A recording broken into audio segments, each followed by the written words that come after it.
तर सर्वांना जय भीम.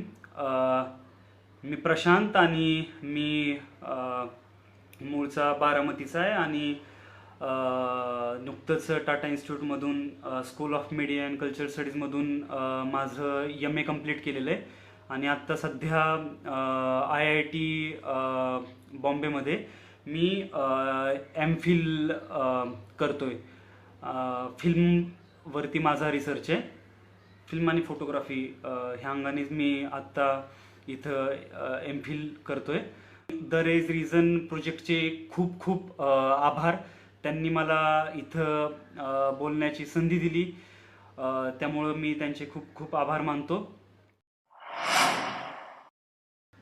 विषयाला सुरुवात करण्यापूर्वी द रेज रिझन प्रोजेक्टची जी काही भूमिका आहे, तर डॉक्टर रोहित वेमुलाच्या शहादत दिनापासून सुरू केलेला हा एक उपक्रम आहे आणि साहित्यिक, कलात्मक आणि सांस्कृतिक भूमिका एक सर्वसामान्य लोकांपर्यंत पोहोचवणं आणि यात अनेक प्रायोगिक भूमिका घेऊन काम करणं हा या प्रोजेक्टचा मूळ उद्देश आहे. आणि असंच भविष्यात नवीन नवीन उपक्रम असतील किंवा अनेक वेगवेगळ्या प्रकारची साधनं वापरून या उपक्रमाला अजून जास्त गतिमान करण्याचा प्रयत्न आहे. आजचा जो काही मला दिलेला विषय आहे, तर तो विषय जो आहे, तर तो विषय फोटोग्राफी आणि सम्यक दृष्टी. आता ज्यावेळी आपण इथं फोटोग्राफी च्या दृष्टीनं बोलायला सुरुवात करू, तर आपण इथं एक नॉर्मल मुख्यधारेतल्या फोटोग्राफी विषयी बोलू शकत नाही, कारण यासोबत सम्यक दृष्टी हा एक वेगळा दृष्टिकोन जोडला गेलेला आहे. ज्यावेळी आपण सम्यक दृष्टी आणि जाती उच्चाटनेच्या चष्म्यातून फोटोग्राफीकडं पाहायला सुरुवात करतो, त्यावेळी फोटोग्राफीला देखील आपल्याला नीट समजून घ्यावं लागतं आणि दलित किंवा आंबेडकराईट किंवा नवयाना बुद्धिस्ट दृष्टिकोनातून मग फोटोग्राफी काय आकार घेऊ शकेल, काय प्रकारची फोटोग्राफी आपण समोर आणू शकतो, तर ह्या पद्धतीनं चर्चा होऊ शकते. आजच्या विषयातले माझे ठळक 5 मुद्दे आहेत. पहिला जो मुद्दा आहे की आजच्या घडीला फोटोग्राफी का महत्त्वाची आहे आणि त्यातले त्यात दलित आंबेडकराईट फोटोग्राफी किती महत्त्वाची ठरणार आहे. त्यानंतरनं माझा जो दुसरा मुद्दा असणार आहे, तो दलित आंबेडकरवादी फोटोग्राफी म्हणजे नेमकं काय आहे आणि त्याचं आपण विश्लेषण कसं करू शकतो आणि त्यातलं वेगळेपण काय प्रकारचं आहे, हा हा हा एक दुसरा मुद्दा असणार आहे माझ्या चर्चेचा. त्यानंतरनं तिसरा जो मुद्दा आहे की एखादा फोटो असो किंवा एखादी घटना असो किंवा एखादा विषय असो, त्या घटनेचा, त्या फोटोचा, त्या विषयाचा आणि फोटोग्राफरचा काय काय एकूणता एक काय संबंध आहे, काय नातेसंबंध त्या दोघांच्यात असतात, व्हाईस वर्सा. हा माझा तिसरा मुद्दा असणार आहे. आणि चौथा मुद्दा जो आहे की दलित फोटोग्राफर, आंबेडकराईट फोटोग्राफर किंवा जो ओव्हरऑल सोशल फोटोग्राफर आहे, जो सामाजिक समस्यांवरती फोटोग्राफी करतो, त्याचा आणि फोटोग्राफीचा काय संबंध आहे आणि सध्याच्या घडीला काय काय आव्हानं आहेत फोटोग्राफीच्या क्षेत्रामध्ये. तर हे एकूण 4 मुद्दे. आणि सोबतीला शेवटचा आणि 5वा मुद्दा जो आहे की काय प्रकारची पुस्तकं आपण वाचली पाहिजेत, काय प्रकारच्या फेलोशिप ह्या फोटोग्राफीच्या क्षेत्रात उपलब्ध आहेत आणि त्याचसोबत काय काय प्रकारचे इंस्टाग्राम अकाउंट्स, फेसबुक अकाउंट आहेत जे आपण फॉलो केले पाहिजेत आणि ज्या थ्रू आपण आपल्या स्वतःला एक्सप्लोर केलं पाहिजे. त्याचसोबत काही वेबसाईट्स, काही फेलोशिप देखील मी सजेस्ट करणार आहे, ज्याच्या थ्रू आपण फोटोग्राफीच्या क्षेत्रात येऊ शकता, नेटवर्किंग करू शकता, वेगवेगळ्या फोटोग्राफर सोबत कोलॅबोरेशन करू शकता. तर एकूणतः अशा प्रकारचे 5 मुद्दे मी आज आपल्यासोबत डिस्कस करणार आहे.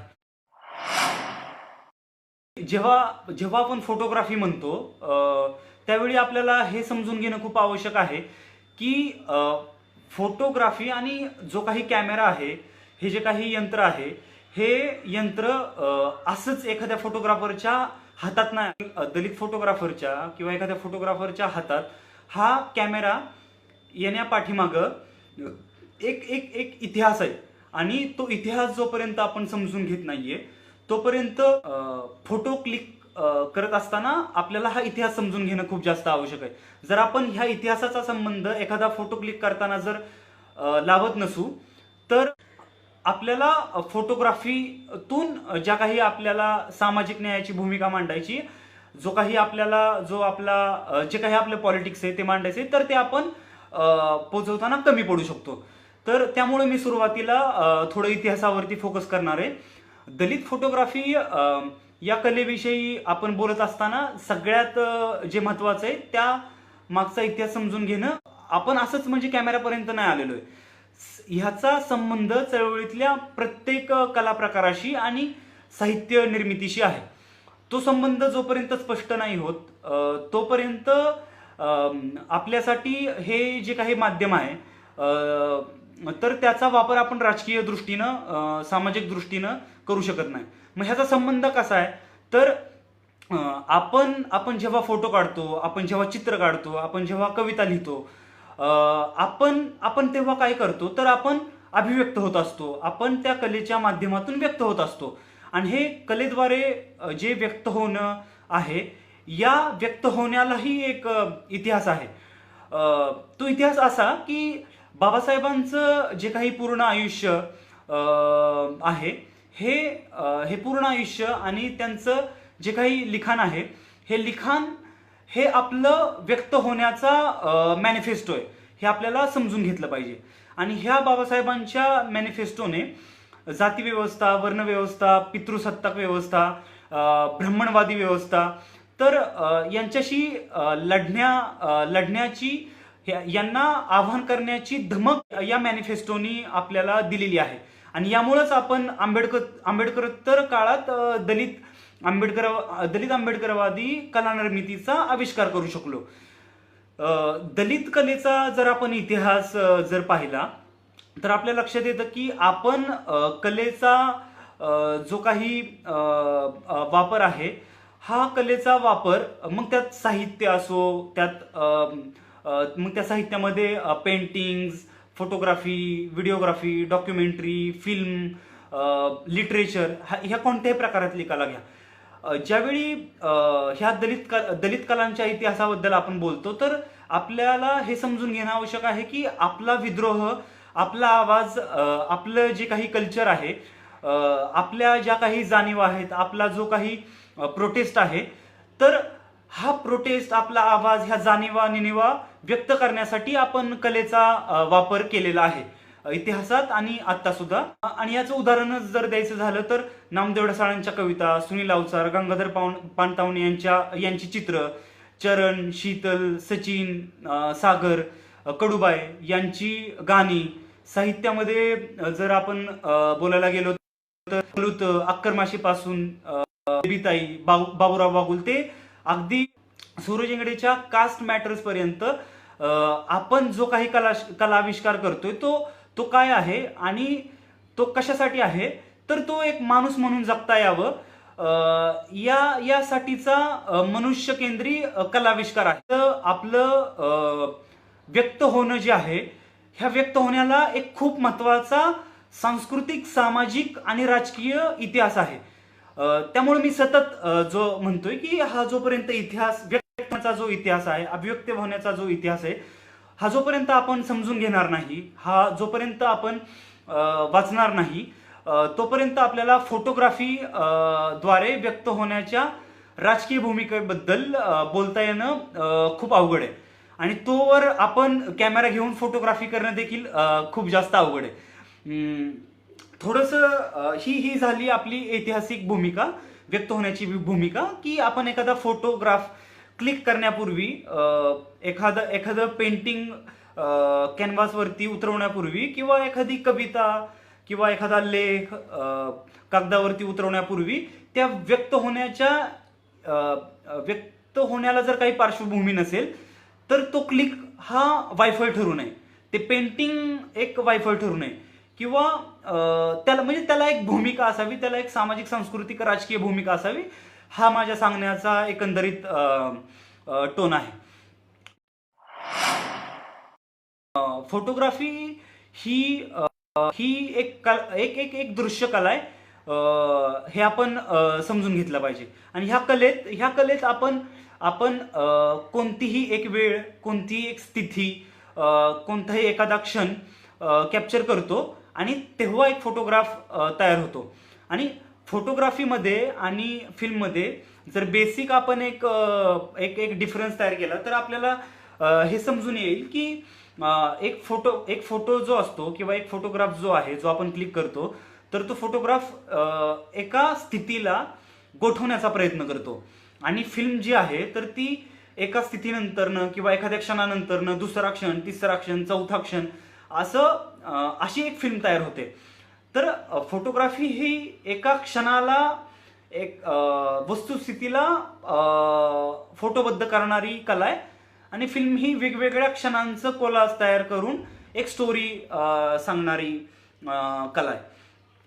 त्याचप्रमाणे फोटोग्राफीला जर वास्तवाच्या चष्म्यातून जर आपण पाहण्याचा प्रयत्न केला तर आपल्याला हे समजून येईल की फोटोग्राफी ही एक वास्तवाचा आभास तयार करणारी कलाकृती आहे.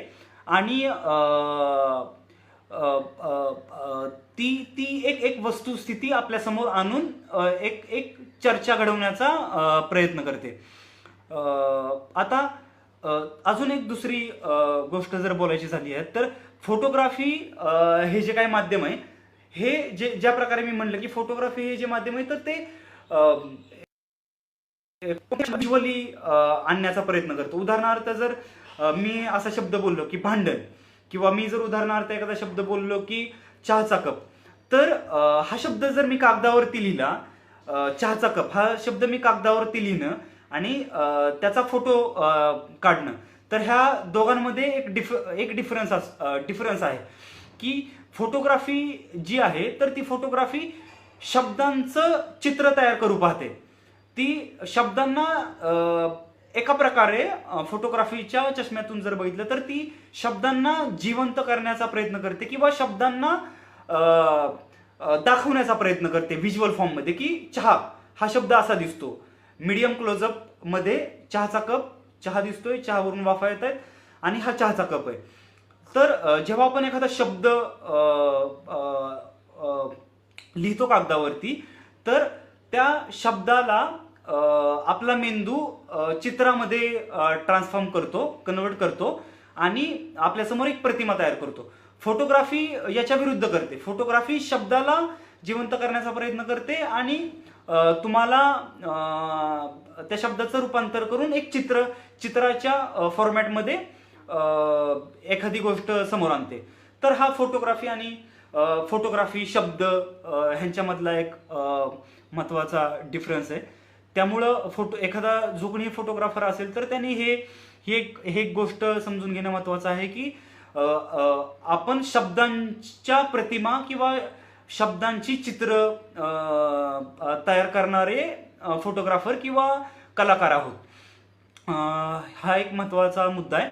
मी एक गोष्ट सांगतो, म्हणजे इथं बऱ्याच जणांना ती गोष्ट मी सांगितली आहे पर्सनली, पण आज सगळेजण पब्लिकली आहोत आणि व्हिडिओ रेकॉर्ड होतोय, तर ती गोष्ट मी आपल्यासमोर सांगतो की समजा की राम आणि श्याम, मी म्हणजे एक जस्ट इमॅजिन की मी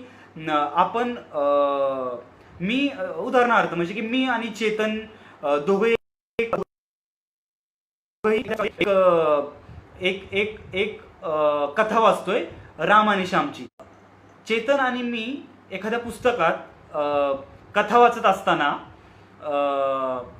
त्या कथेतला जो राम आहे, श्याम आहे, तर तो राम आणि श्याम म्हणजे आम्ही दोघं जण वाचतोय की राम आणि श्याम हे दोघे जण भाऊ आहेत आणि हे दोघे जण भाऊ ह्या दोघ्या भावांना त्यांच्या आईनी मार्केटमध्ये जाऊन 1 किलो टोमॅटो आणायला सांगितले. आता हे 1 किलो टोमॅटो आणायला राम आणि श्याम दोघं मार्केटमध्ये गेले आणि मार्केटमधून ह्या दोघांनी एक 1 किलो टोमॅटो घेतले भाजी विक्रेत्यापासून आणि ते टोमॅटो घेऊन ते घरी आले आणि त्यांच्या आईने मग त्या टोमॅटोची भाजी बनवली आणि त्यांना खाऊ घातली आणि ते झोपले. आता आता ह्या ह्या ह्या ही कथा मी आणि चेतनने आम्ही दोघांनी पण ही कथा पुस्तकात वाचलेली आहे असं इमॅजिन करा. आता ही कथा आम्ही दोघांनी पुस्तकात वाचलेली आहे आणि आता ज्यावेळी ह्या कथेला आपण समजून घेऊया.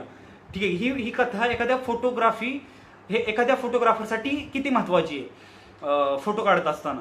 की मी जर चेतनला विचारलं की तुझ्या कथेतल्या रामने कोणत्या कलरचा शर्ट घातला होता, तर चेतननी सांगावं की चेतनच्या स्टोरी मधल्या रामनी कोणत्या रंगाचा शर्ट घातलेला, श्यामनी कोणत्या रंगाचा शर्ट घातलेला, किंवा चेतननी जी स्टोरी वाचली तर त्या स्टोरी मधला जो राम आणि श्याम आहे त्यांनी जे टोमॅटो विकत घेतले तर ते टोमॅटो त्यांनी ज्या भाजी विक्रेत्याकडून खरेदी केले तर ती भाजी विक्रेता हा महिला होती का पुरुष होती.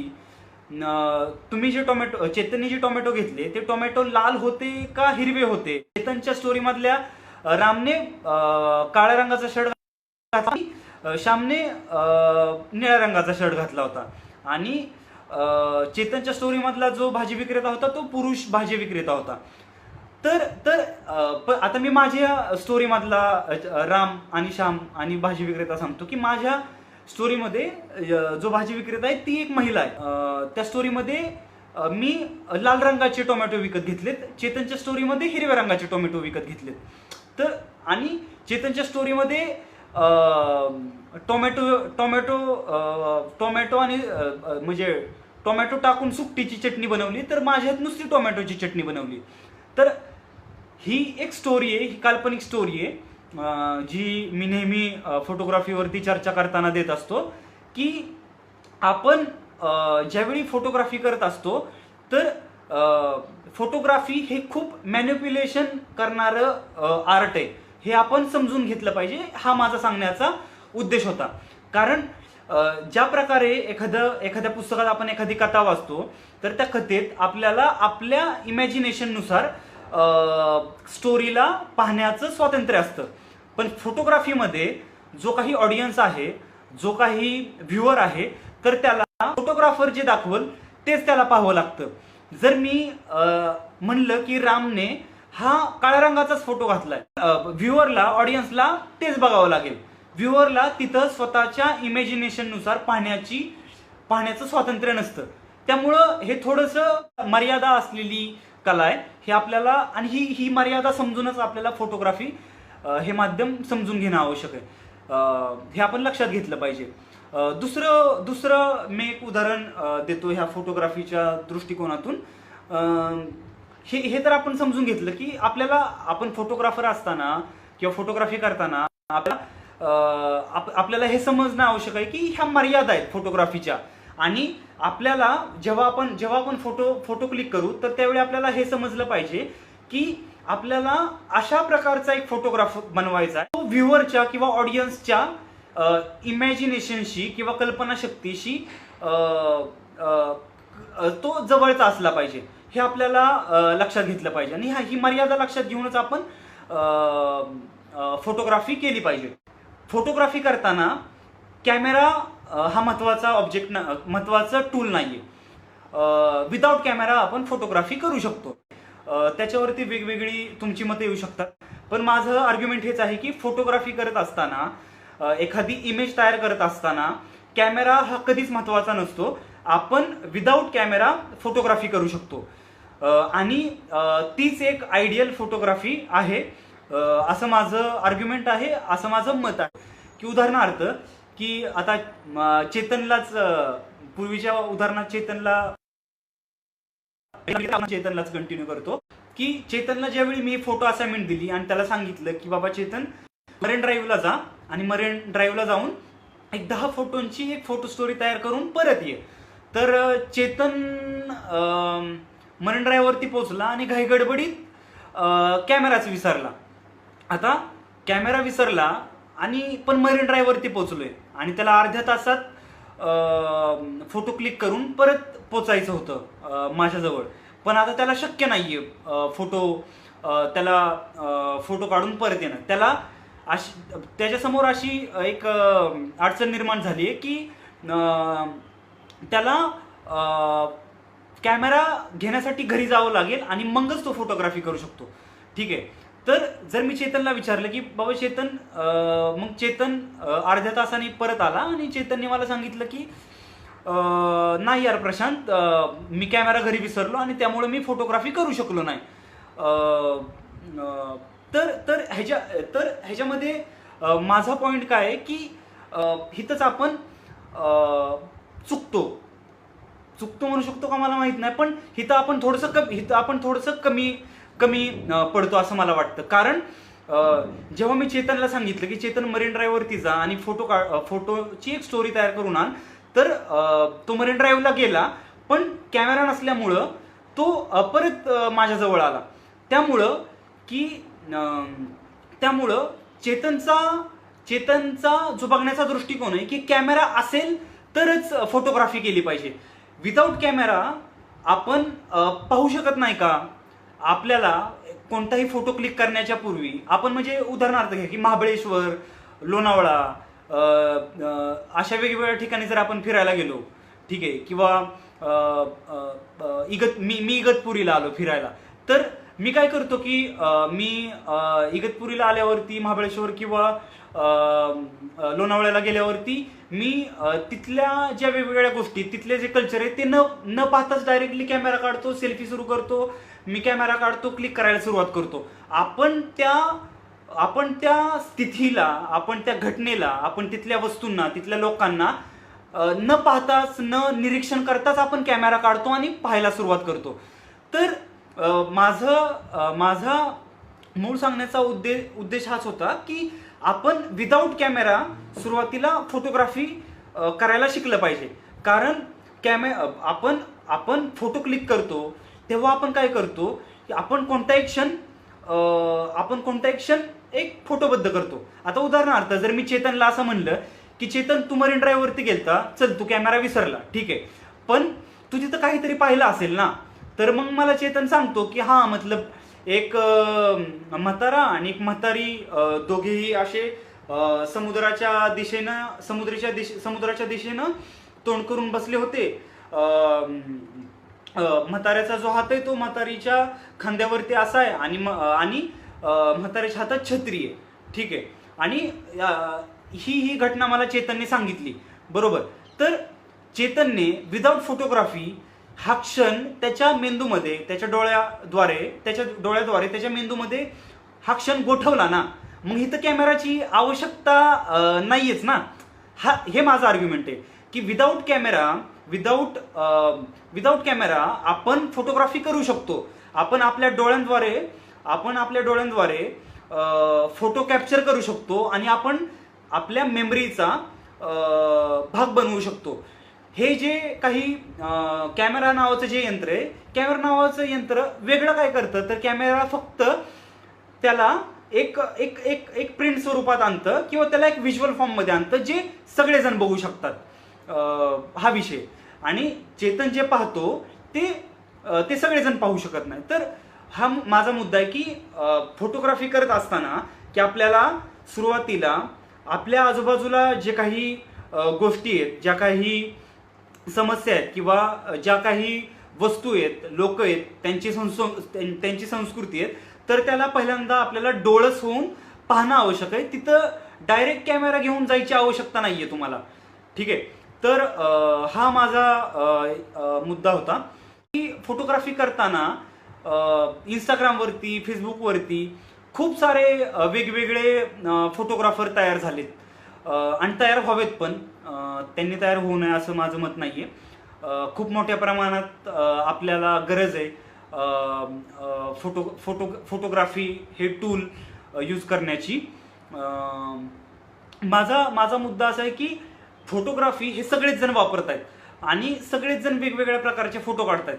मग त्याच्यामध्ये नाविन्य जे आहे, हे नाविन्याची कमतरता आहे.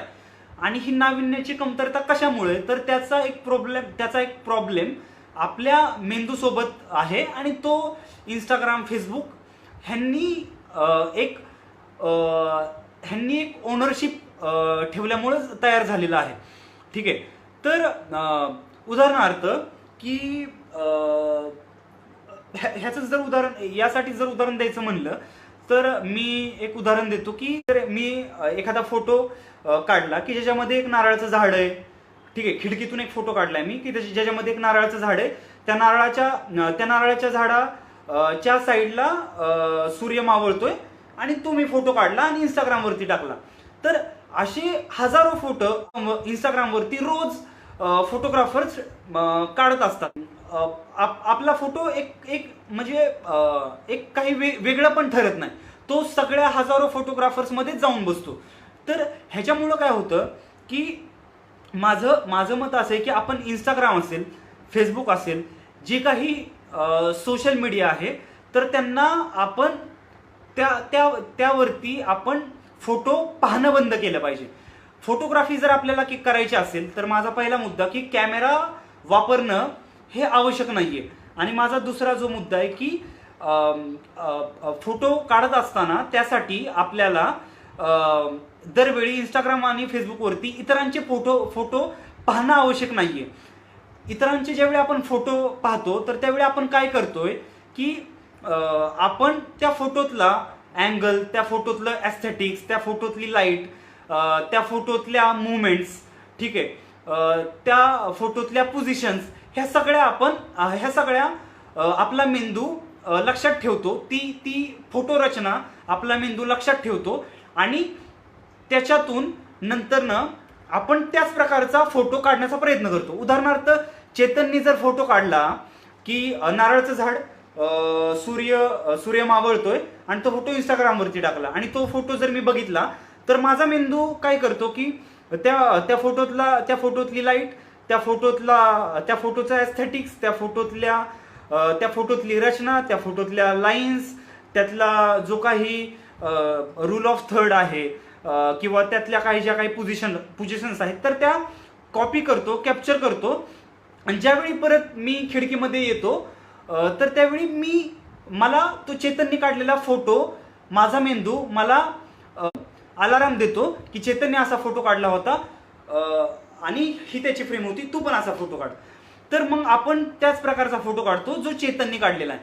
मग ह्याच्यामुळं काय होतं की ह्याच्यामुळं हा प्रॉब्लेम तयार होतो की आपण नवीन फोटोग्राफीच्या क्षेत्रामध्ये नवीन काय तयार करत नाही.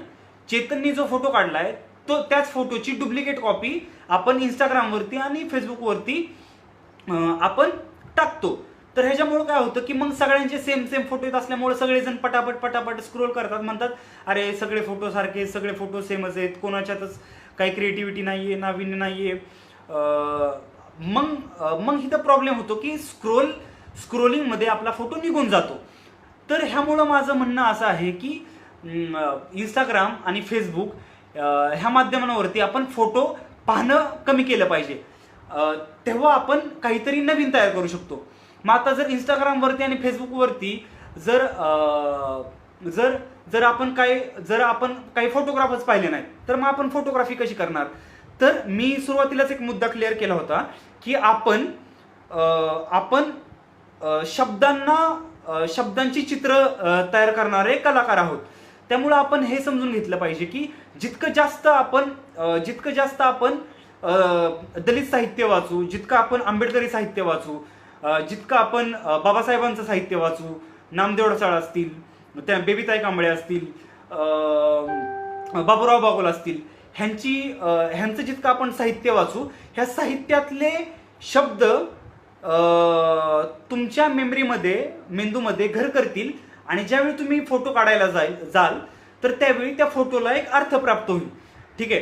तर हा माझा मूळ मुद्दा.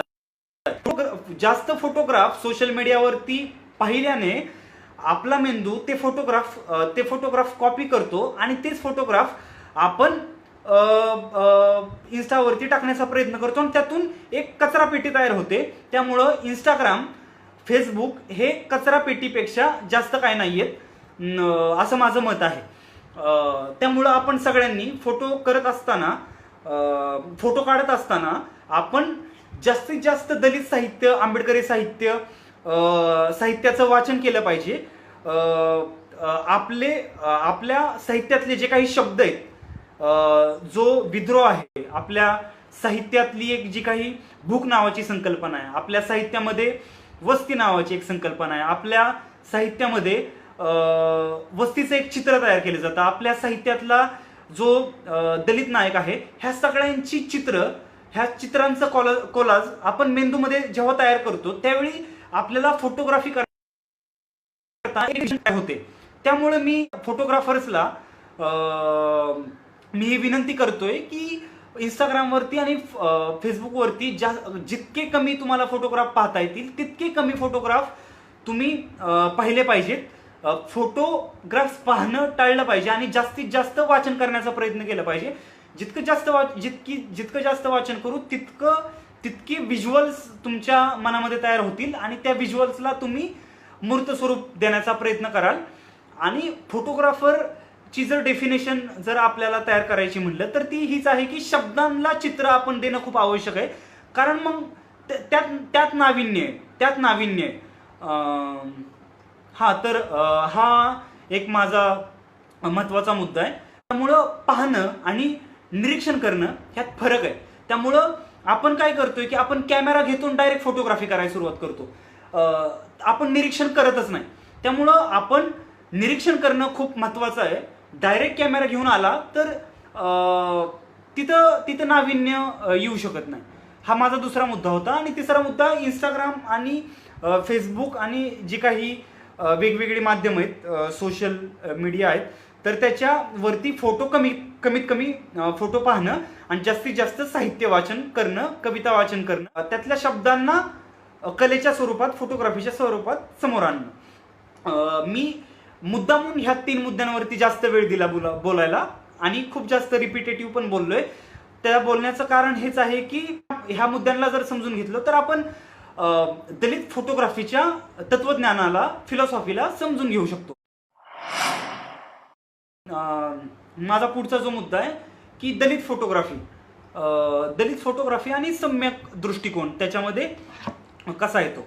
दलित साहित्यातून ज्या प्रमाणात जाणीवा व्यक्त झालेल्या आहेत,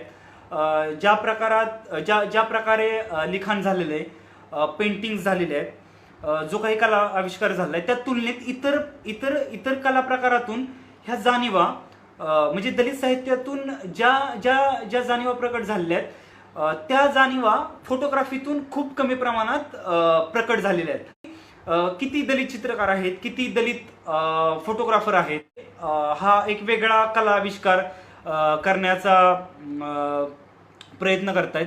सो काही लोकांचं म्हणजे दलित फोटोग्राफीला घेऊन सवर्ण फोटोग्राफर्स जे आहेत तर त्यांचं आर्ग्युमेंट काय राहते की दलित फोटोग्राफी किंवा आंबेडकरवादी जी फोटोग्राफी आहे तर त्या कला प्रकाराला एक्सप्लोर करणं खूप आवश्यक आहे. आणि ह्या कला प्रकारात कुणी दलित फोटोग्राफरच नाहीयेत, कुणी आंबेडकर फोटोग्राफरच नाहीयेत. मग ते काय करतात की ते दलित फोटोग्राफीच्या सिस्टीम मध्ये येऊन ते त्या सिस्टीमला एक्सप्लॉइट करण्याचा प्रयत्न करतात. माझा जो मुद्दा आहे तो हाच मुद्दा आहे की ते जेव्हा असं म्हणतात की दलित फोटोग्राफरचा आजकाल जास्त अभाव आहे, आजकाल दलित फोटोग्राफर दिसूनच येत नाहीत, आणि हे जर गरीब असतील, वंचित असतील, शोषित असतील तर ह्यांच्याकडून हे महागडं तंत्रज्ञान कुठून येईल. तर मग चला, मग आम्हीच जातो वस्त्यांमध्ये, मग आम्हीच जाऊन फोटोग्राफी करतो. मग तेच टॉप डाऊन अप्रोच घेणार आणि दलित वस्तीला टॉप डाऊन अप्रोचनी वस्तीला दाखवण्याचा प्रयत्न करणार आणि फोटोग्राफी करणार. मी त्या ह्या सवर्ण फोटोग्राफर्सच्या मताशी सहमत नाहीये, कारण दलित फोटोग्राफीमध्ये दलित फोटोग्राफर्स लोकांचा जो अभाव आहे त्याला जे कारण आहे की हे जे फोटोग्राफी, हे जे माध्यम आहे हे थोडंसं आधुनिक माध्यम आहे, ते तांत्रिक माध्यम आहे, ते महागडं माध्यम आहे. आणि ह्या माध्यमाद्वारे व्यक्त होण्यासोबतची कला आकाराला येण्याला एक नैसर्गिक वेळ लागणार आहे. आणि दलित फोटोग्राफीने या कला प्रकारात यायला जो वेळ लागतोय तो एक नैसर्गिक वेळ आहे.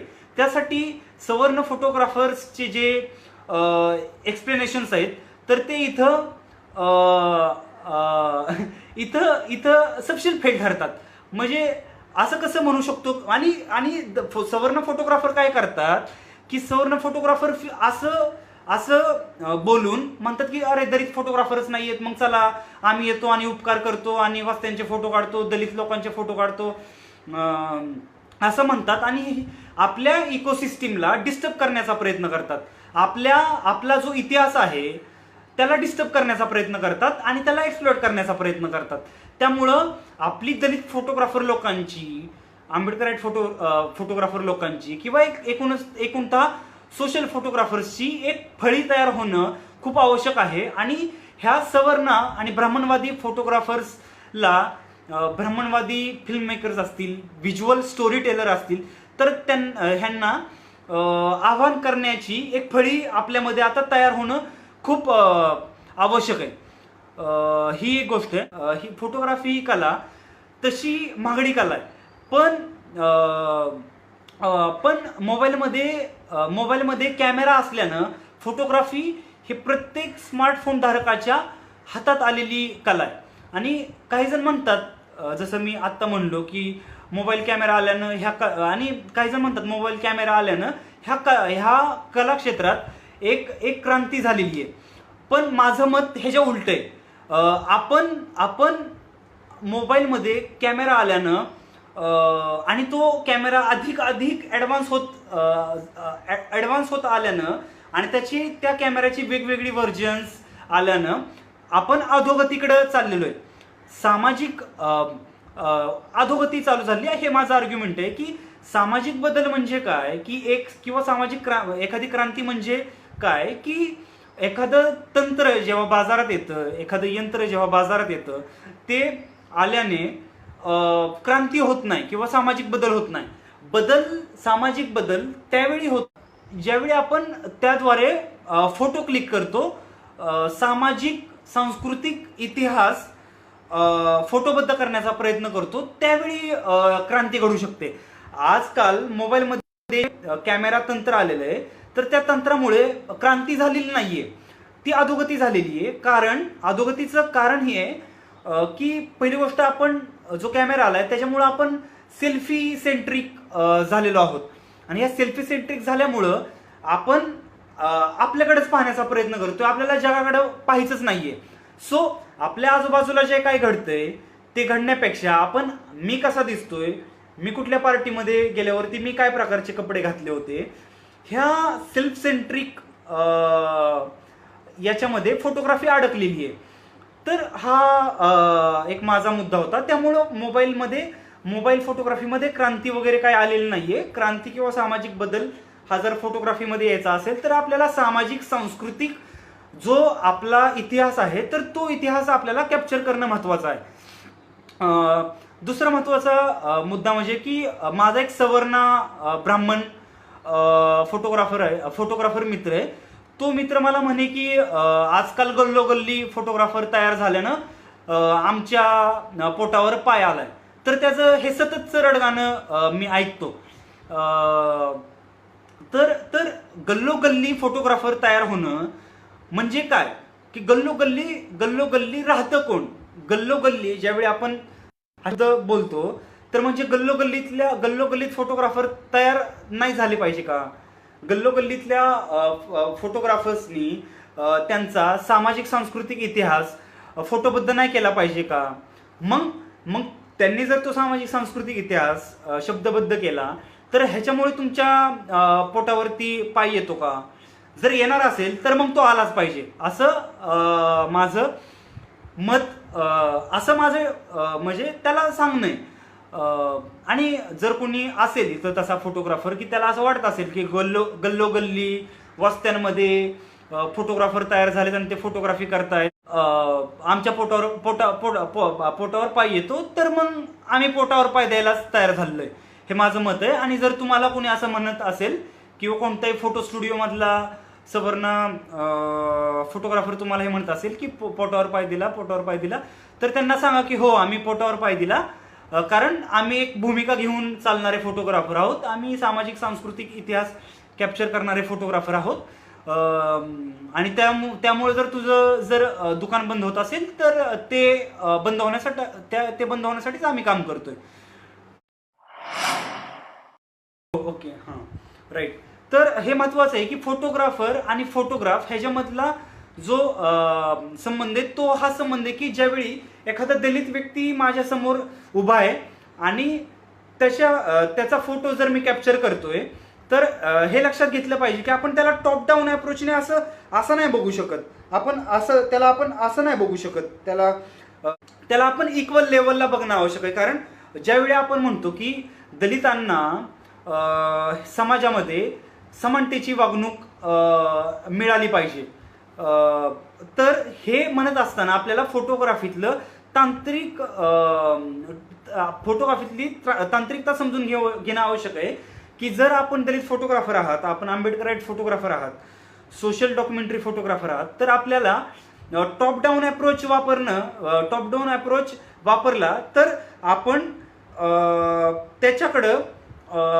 त्याला एका हायरार्कीमध्ये, एका वर्णव्यवस्थेमध्ये आपण पाहण्याचा प्रयत्न करतोय असा त्याचा अर्थ निघू शकतो आपल्या दलित फोटोग्राफी फिलॉसॉफीच्या दृष्टिकोनातून. त्यामुळं ज्यावेळी आपण फोटोग्राफी करत असू तर आपल्याला हे लक्षात घेतलं पाहिजे की जो काही टॉप डाऊन अप्रोच आहे, जो चेतननी इथं स्पष्ट केला, तर त्या टॉप डाऊन अप्रोचनी बघण्याची मानसिकता ही सवर्ण फोटोग्राफरची आहे. दलित फोटोग्राफर किंवा आंबेडकराईट फोटोग्राफर्सनी किंवा एक कोणताही नॉर्मल फोटोग्राफर आहे तर त्याने असं पाहू नये दलित विषयांना, दलित संस्कृतीला, दलित कल्चरला, असं माझं मत आहे. कारण समानतेची वागणूक जर आपल्याला द्यायची असेल तर समानतेची वागणूक देत असताना आपल्याला आपला जो विषय आहे, जो दलित बांधव आहे, तर त्याला आपल्याला समान पातळीवरती, इक्वल लेवलवरती, आय लेवलवरती पाहणं आवश्यक आहे. त्यामुळं दुसरा महत्वाचा मुद्दा टॉप डाऊन नंतरचा की आपली फोटोग्राफी ही आय लेवलवरची फोटोग्राफी असणं आवश्यक आहे. आपण एका परंपराग्रस्त मानसिकतेतून दलित विषयांना नाही पाहिलं पाहिजे. ज्यावेळी आपण दलित विषयांना पाहू तर त्यावेळी आपण दलित विषयांचा जो काही सांस्कृतिक इतिहास आहे त्याला समजून घेऊन आपण फोटोग्राफी केली पाहिजे. जर आपण ज्यावेळी आपण फोटोग्राफी करत असू तर फोटोग्राफी करताना आपण दलितांचं विक्टिमायझेशन नाही दाखवू शकत, आपण दलितांचं रडगाणं नाही दाखवू शकत. ठीक आहे. तर बेसिकली हे काही माझे मुद्दे आहेत. त्यामुळं दुःख, सवर्णांचे जे काही विषय आहेत फोटोग्राफीचे ते हेच आहेत की दुःख दाखवणं, दारिद्र्य दाखवणं, फाटकी कपडे दाखवणं, उपाशी दाखवणं आणि ह्याचं भांडवल करणं आणि एखाद्या फॉरेनच्या, विदेशातल्या फोटो स्टुडिओत त्याचं प्रदर्शन लावणं. ॲज एन दलित फोटोग्राफर आपल्याला फोटोंचं प्रदर्शन करणं आवश्यक आहे का त्या फोटोंचा प्रोटेस्ट करणं आवश्यक आहे हे आपण मूळतः लक्षात घेणं आवश्यक आहे. त्यामुळं सवर्ण फोटोग्राफर ज्या प्रकारे दुःख, दारिद्र्य दाखवतो तर आपण ह्याला चॅलेंज केलं पाहिजे आणि आपण आपला जो दलित इतिहास आहे, जो काही आपला मनुष्य केंद्रीय इतिहास आहे तो आपण ह्या फोटोग्राफीतून दाखवणं आवश्यक आहे. आणि सवर्ण फोटोग्राफरच्या डॉमिनन्सला आपण चॅलेंज केलं पाहिजे. कारण जी काही लेन्स आहे तर त्या लेन्सवरती त्यांची जी ओनरशिप आहे तर ती ओनरशिप जर आपल्याला ब्रेक करायची असेल, जी ओनरशिप ऑफ लेन्स आहे, लेन्सवरची जी ओनरशिप आहे तर ती जर ब्रेक करायची असेल तर आपल्याला आपला जो सांस्कृतिक इतिहास आहे तो रिस्पेक्ट मिळवण्यासाठीचा इतिहास आहे. आपला जो सांस्कृतिक इतिहास आहे, आपला इतिहास हा ब्राह्मणवादी, पितृसत्ताक व्यवस्थेला जातीला चॅलेंज करणारा आहे हे आपण समजून घेणं आवश्यक आहे. दरवेळी फाटकी कपडे आणि बघा की हे किती गरीब आहेत, वंचित आहेत, शोषित आहेत हे दाखवणं ही आपली संस्कृती नाहीये. जर तेच जर दलित फोटोग्राफर दाखवत असेल तर मग ह्याला काही अर्थ नाहीये. मग आपण पण त्याच ब्राह्मणिकल प्रोसेसला फॉलो करण्याचा प्रयत्न करतोय, असं माझं मत आहे. सवर्ण फोटोग्राफर असं का करतात? त्यांना का वाटतं की दुःख, दारिद्र्य, गरिबी, वंचित, शोषित हे सगळं आपण दाखवलं पाहिजे? तर त्याला कारण आहे की त्यांचं भांडवल त्याच्यामध्ये खेळतं राहतं. त्यांची एक इकोसिस्टीम तयार होते आणि त्या इकोसिस्टीम मधून त्यांचा जो काही ब्राह्मणी गिल्ट आहे, सवर्ण गिल्ट आहे, तर तो लपला जातो. तर हा बेसिक एक त्यातला मुद्दा आहे. आणि माझा मुद्दा हाच आहे की दलित फोटोग्राफर जेव्हा फोटो काढेल, त्यांचं फोटो कॉलर्स तयार करतील, तर त्यांनी आपल्या दलित वस्त्यांमध्ये त्याचं फोटोग्राफी प्रदर्शन भरवावं. आपण आतापर्यंत कित्येक हजारो फोटो काढतो. म्हणजे इथं सूरज आहे, आझर आहे, संविधान आहे, चेतन आहे, राज आहे. तर मी माझं म्हणणं असं आहे की आपण आपल्या दलित वस्त्यांमध्ये जाऊन आपण दलित वस्त्यांमधल्या आपल्या लोकांना आपले फोटोग्राफ दाखवणं आवश्यक आहे, ना की सवर्णांसारखं कुठल्या तरी फोटोग्राफी मधल्या इन्स्टिट्यूटमध्ये त्यांची प्रदर्शनं भरवून त्यातून एक कॅपिटल तयार करून त्या स्वतः आम्ही किती प्रोग्रेसिव्ह आहोत हे दाखवणं. माझा मुद्दा हाच आहे की आपण आपल्या दलित वस्त्यांमध्ये प्रदर्शनं भरवू. माझे अनेक मित्र आहेत सवर्ण फोटोग्राफर, जे दलित वस्त्यांमध्ये जातात, फोटो काढतात आणि ते वेगवेगळ्या देशांमध्ये प्रदर्शित करतात. पण ज्या लोकांचे ते फोटो काढले त्या लोकांना हे माहीतच नसतं की आमचे फोटो काढलेत आणि ते विदेशात जात आहेत, त्यातून त्याला एक फेलोशिप भेटते, त्याला ग्रँट भेटते. तर हे एक कॅपिटल तयार केलं जातं सवर्णांकडून आणि ही एक इकोसिस्टीम ते फॉलो करतात. तर ह्या इकोसिस्टीमला जर ब्रेक करायचं असेल तर आपण रडगाणं दाखवणं बंद केलं पाहिजे. आपण आपल्या फोटोग्राफीमधून रडगाणं दाखवणं बंद करून आपण आपला इतिहास दाखवणं बंद केलं पाहिजे. आपला इतिहास हा रडगाण्याचा किंवा उपाशी असण्याचाच इतिहास नाहीये. आपला जो इतिहास आहे तो आपला इतिहास इथल्या व्यवस्थेला चॅलेंज करणार आहे. तर आपले फोटोग्राफ आपण दलित वस्त्यांमध्ये प्रदर्शित केले पाहिजेत आणि ज्या लोकांचे आपण फोटोग्राफ काढतोय त्या लोकांना ते दाखवले पाहिजेत. त्यांना समाधान मिळतं, त्यांना कळतं की आपलं आणि सगळ्यात महत्वाचं की का दलित फोटोग्राफी का आवश्यक आहे. कारण येणारी जी काही आपली पिढी आहे तर ती येणाऱ्या पिढीला आपला जो सांस्कृतिक इतिहास आहे तो कळावा. जर सवर्ण आणि ब्राह्मण चा इतिहास जर आपल्या मुलांनी पाहिला तर त्यांना असं वाटेल की अरे आपण तर वंचित होतो, आपण तर शोषित होतो, आपले पूर्वज तर गरीब होते, ते उपाशी होते, ते भुकेले होते, दरवेळी त्यांच्यावरती अन्यायच होत होता. पण माझं म्हणणं हे आहे की अन्याय होत नाही असं मी म्हणत नाही, अनटचेबिलिटी होत नाही असं मी म्हणत नाही, त्यांच्यासोबत अजूनही त्या गोष्टी होतातच. पण ह्याच्या व्यतिरिक्त देखील दलित प्रोटेस्ट जो आहे, दलित विद्रोह जो आहे, तर तो देखील दाखवणं आवश्यक आहे. हा माझा मूळ मुद्दा आहे. साऊथ मधला जो फोटो होता बाबासाहेबांच्या पुतळ्याखाली अभ्यास करणाऱ्या मुलांचा, तर तो फोटो एक आयडियल फोटो आहे. तो फोटो हा आपल्यातल्या शिक्षणाच्या प्रश्नाला पुढे आणणारा फोटो आहे. त्यामुळं अशा प्रकारचे फोटोग्राफ समोर येणं खूप आवश्यक आहे. फोटोग्राफीला प्रोफेशन म्हणून आजवर पाहिले गेलंय, पण चळवळ म्हणून कसं बघत असू तर मी ते सांगितलं ना की रेज रिझन जो प्रोजेक्ट आहे तर तो तेच काम करण्याचा प्रयत्न करतोय की आपल्याला दलित फोटोग्राफर आजपर्यंत संघटित नाहीयेत. आपण दलित लेखक संघटित आहेत, दलित चित्रकार संघटित आहेत, वेगवेगळे दलित कलाकार संघटित आहेत, पण दलित फोटोग्राफर्स हे सामाजिक विषयांवरती करणारे जे फोटोग्राफर आहेत ते संघटित नाहीयेत. दरवेळी मी दलित म्हणतो, त्याचा अर्थ म्हणजे इतर फोटोग्राफर्सनी तसा घेऊ नये की सामाजिक फोटोग्राफर्स जे आहेत किंवा दलित फोटोग्राफर जे आहेत तर ह्या सगळ्यांचं संघटन करण्याचा आपला प्रयत्न आहे. त्यामुळं ज्यावेळी आपण एकत्र येऊ त्याच वेळी एक चळवळ तयार होऊ शकते. कारण ज्यावेळी दलित फोटोग्राफर्सची किंवा सोशल फोटोग्राफर्सची आपण संघटित होऊ, आपण संघटित झाल्यानंतर वेगवेगळ्या वस्त्यांमध्ये जाऊन आपण त्याचं प्रदर्शन भरवणं, त्याद्वारे आपल्या आपल्या वस्तीमधल्या प्रश्नांना सामाजिक सांस्कृतिक न्याय मिळवून देणं, हे काम आपण त्यावेळी करू शकतो. त्यामुळं आपण संघटित होणं खूप महत्वाचं आहे.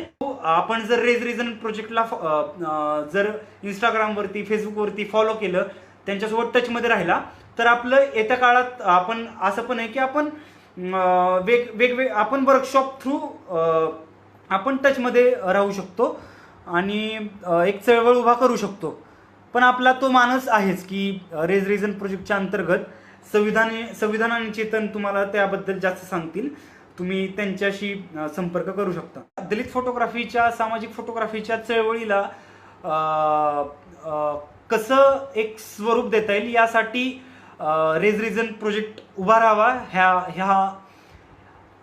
ही माझी रेज रिझन प्रोजेक्टला एक विनंती आहे फोटोग्राफर म्हणून. कारण आम्ही असंघटित आहोत, असंघटित क्षेत्रातले म्हणून काम करतोय. तर आमच्या सगळ्यांना जर एकत्र यायचं असेल तर आमच्या सगळ्यांना एक प्लॅटफॉर्म हवा आहे. आणि त्यासाठी मी आपल्याला ही विनंती करतो की आम्ही आपल्या प्लॅटफॉर्मद्वारे एकत्र येऊ शकतो. सगळ्यात पहिल्यांदा मी सांगेन की तुम्ही माझ्या अकाउंटला फॉलो करू शकता. माझ्या इंस्टाग्रामची पण मी इथं लिंक देतोय फोटो पाहण्यासाठी. मी इंस्टाग्रामवरती आहे. तुम्ही माझे फोटोज पाहू शकता, मला फॉलो करू शकता. त्याचसोबत फेलोशिपबद्दल जर बोलायचं झालं तर फेलोशिपमध्ये दलित आर्ट आर्काईव्ह नावाची फेलोशिप आहे, तर तुम्ही त्यांना फॉलो करू शकता. त्याचसोबत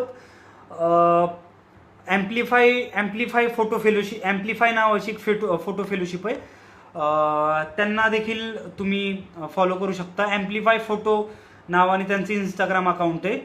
दलित आर्ट आर्काईव्ह नावाने एक फेलोशिप आहे, ते करू शकता. त्याचनंतरनं सुधारक ओलवे नावाचं एक इंस्टाग्राम अकाउंट आहे, त्याला तुम्ही फॉलो करू शकता.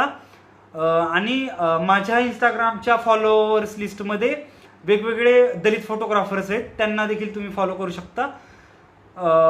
त्याचसोबत दलित फोटोग्राफी करत असताना दलित लिटरेचर हे सगळ्यात महत्त्वाचं साधन आहे. त्यामुळं जितके जास्त तुम्ही वाचन कराल तितके जास्त फोटो प्रोड्यूस कराल.